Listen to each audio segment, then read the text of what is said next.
With the really gentle patch notes of 10.10, you might think that there wouldn't be a lot of innovation right now on the patch. But that's the wrong way to think about it. Even though there is going to be less builds in this video than we've had in the past, that doesn't mean that these are any less valid. They are important and people are still trying to come up with new things. So without further ado, make sure you smash that like button, destroy the sub button, and let's jump into 10.10's Korean builds. And right now, I need you to wake up. Tell all the mitochondria in your body that they need to start actually being the powerhouse of the cell, because you need to listen to this. Riot has stated that they are planning on making really big changes to AD carry and mid lane. This means that in the next coming patches, figure 4, maybe even 5 of them, that there's going to be a lot of shaking up of the ladder. So even though this week might seem kind of dull, there's going to be a lot of big stuff coming in the next weeks. And if you just think about it math-wise, if you're changing up 40% of the game, that's going to have a big effect on the rest of it. Even though the future of the bot lane is uncertain,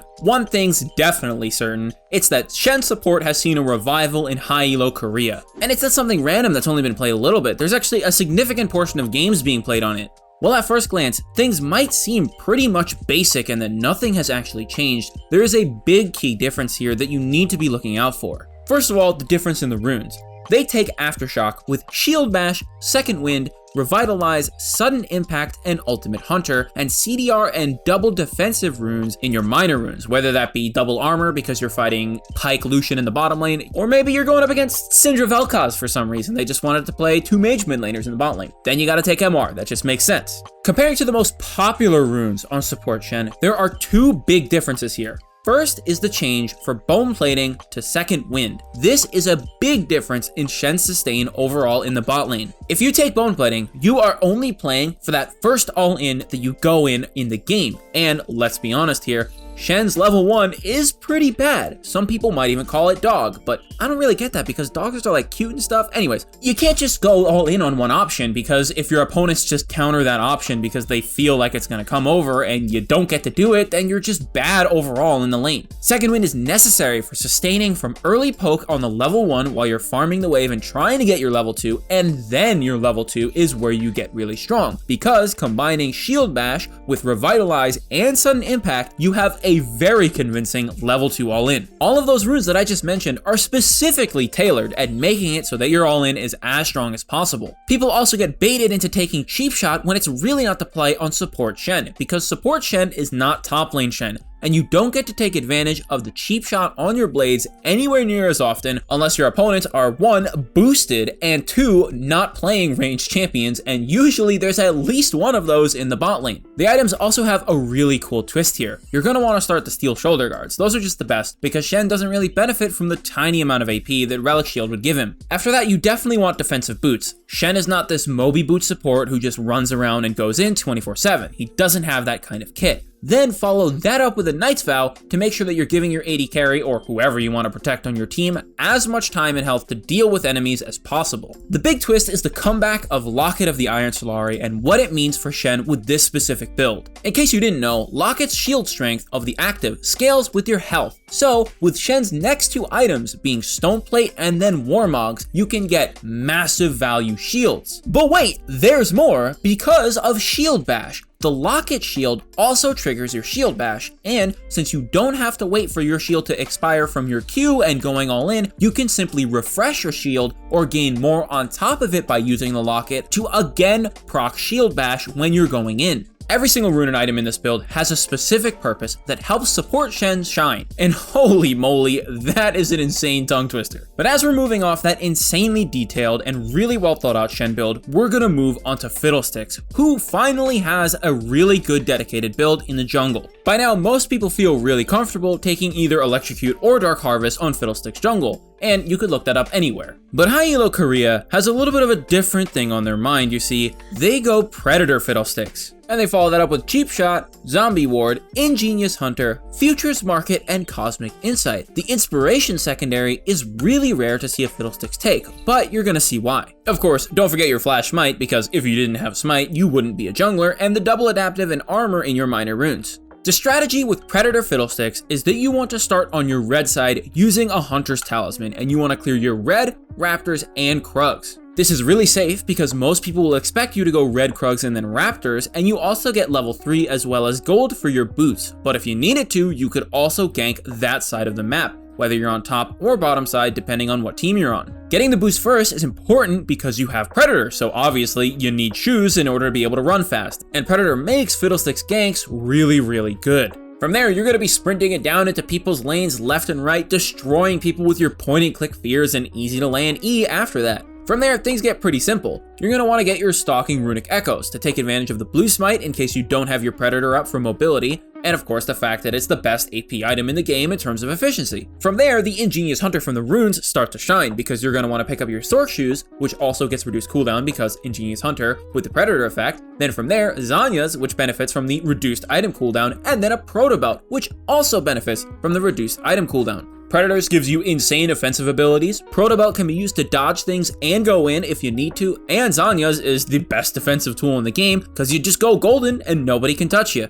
And then to finish everything out, you could go with the classic combo of Rylai's into Liandry's if you just want more damage and don't have to worry about your opponent's healing. But if you do, Morello's is a very good item on Fiddlesticks. If you happen to be confused about the argument of Liandry's versus Morello's, then don't worry because a lot of people are. Even pro players are. That's been demonstrated by multiple people on multiple different occasions. And the place to learn the right answers to that question and to understand how to play your champion better is our website, GameLeap.com.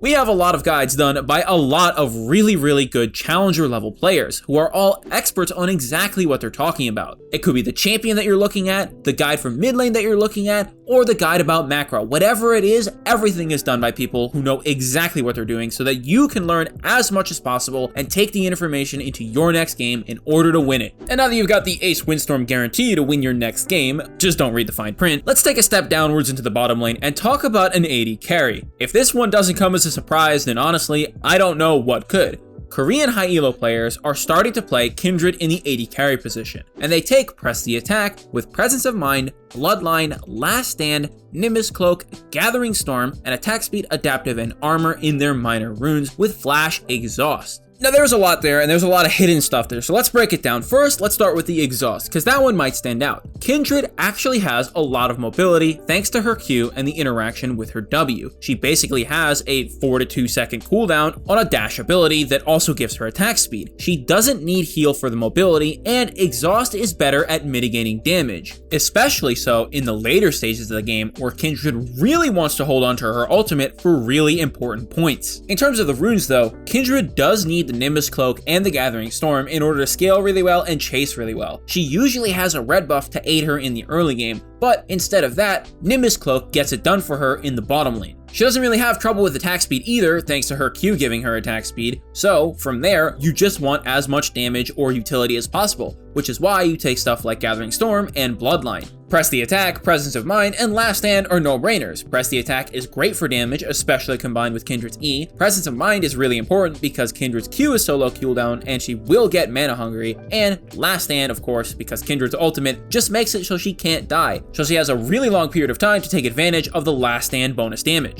For the item build, you're just going strictly for the fat crits. You rush an Infinity Edge. You don't really need attack speed because again, Kindred's Q gives her attack speed, so you don't need the Berserker Greaves early on. After you get your Infinity Edge, you could pick those up. From there, Essence Reaver is your go-to. Again, you don't lack attack speed, so you don't need an attack speed item second. This is the great thing about Kindred AD Carry is that she can get a ton of damage in her first 2 items. So if she even gets remotely ahead, she's gonna start smashing people. After you pick up your ER, you can grab a Renaud's Hurricane to make it so that you can multi-hit people and give you supplemental attack speed and crit to help your Infinity Edge, to help your Essence Reaver, and to help your E critically scale. From there, you just want to squeeze out every single drop of value that you can get out of every item that you buy, and that's why you're going to buy a Bloodthirster for the shielding and the insane lifesteal, as well as, of course, the damage, and then a Mortar Reminder. This can help you destroy enemy healing and shred through armor of tanks really easily. Kindred's wrapped and ready to dominate the bot lane, so let's take another step back into the jungle and cover Poppy Jungle. This one's going to be kind of fast though, because essentially what's happening is they're taking top Poppy and full AD jungle Poppy,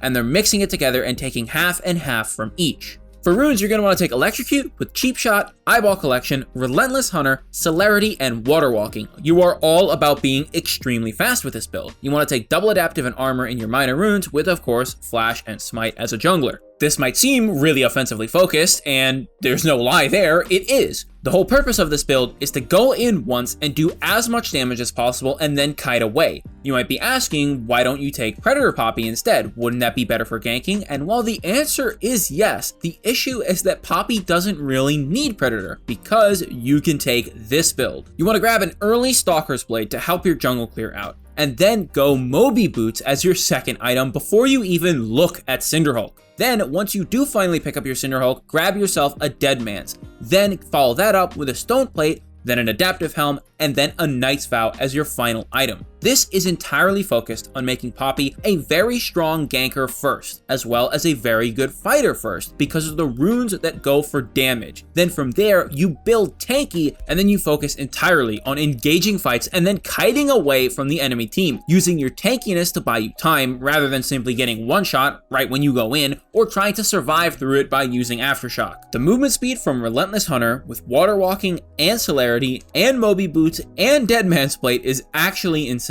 Just remember, when you're looking to go in, do not blue smite people. After you engage, then you blue smite people to give yourself movement speed to run away, because if you blue smite people first, you deactivate your Moby Boots, and that is not worth it. Last but not least, let's talk about CHO'GATH, and this is really cool because this is a completely flexible build that works in both top lane and mid lane, and also technically in the bottom lane. For runes, there's no surprises here. Glacial CHO'GATH is really annoying, and so you better play it. You're going to want to take Glacial Augment with Magical Footwear, Biscuits, Cosmic Insight, Cheap Shot, and Ingenious Hunter with Double Adaptive and Armor in your runes. However, the items, once you get past the two core items of GLP and Spooky Ghosts, get kinda interesting here. You see, there is a big branching path here, and you're gonna want to choose one of them depending on what you want and what your team needs. So, the first path turns this CHO'GATH into an absolute CC super tank nightmare. You will pick up a Righteous Glory, which yet again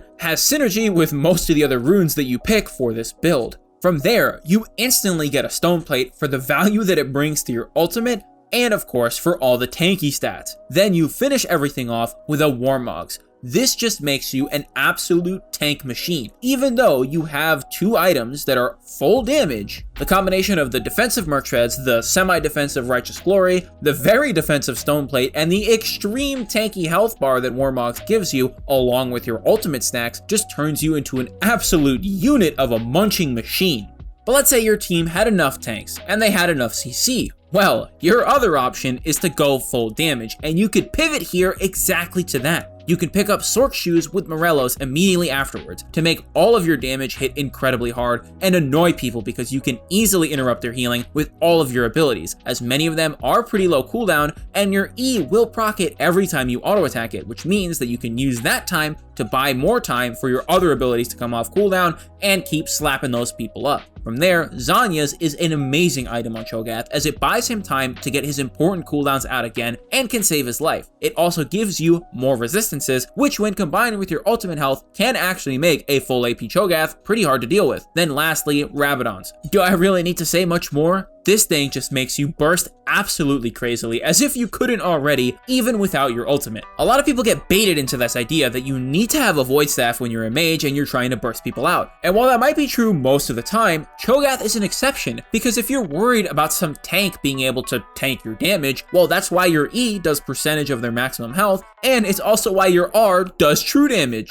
Just remember, you pick up a GLP, then a Spooky Ghost, and then you decide, do you need tanky, Merc Treads, Righteous Glory, Warmog, Stone Plate type of deal, or do you need ability power and big damage with Sorc Shoes, Morellos, Zanyas, and Rabadons? You can go both no matter what lane you're playing in, as long as you have the runes to go along with it, and you should have those runes. And with that, that is all the Korean builds for patch 10.10. And to learn more about the champions that we covered in this video or other topics in order to improve your gameplay, make sure you go check out our website, GameLeap.com. We've got tons and tons of guides all done by challenger level players. That way you guys know you're getting the information straight from the source, the people who know it best. There is no other place that you can go to find all of the information that we have up on our website in terms of the detail that it goes into and the amount of things that we can cover. We're always working with our creators to make more and better content, so always make sure that you're checking back for more because we are always working on making more and better content, because our goal is to give you guys exactly what you need in order to learn, improve, and win in your games. And if you made it this far, thanks for watching the whole video. What do you guys think of this patch's builds? A lot of them actually seem really well put together, and like a lot of thought went into them, as there's a lot of detail in how the items and the runes interact and all that sort of good stuff. Anyways, as always, my name is Ace Windstorm, and I will see you all later.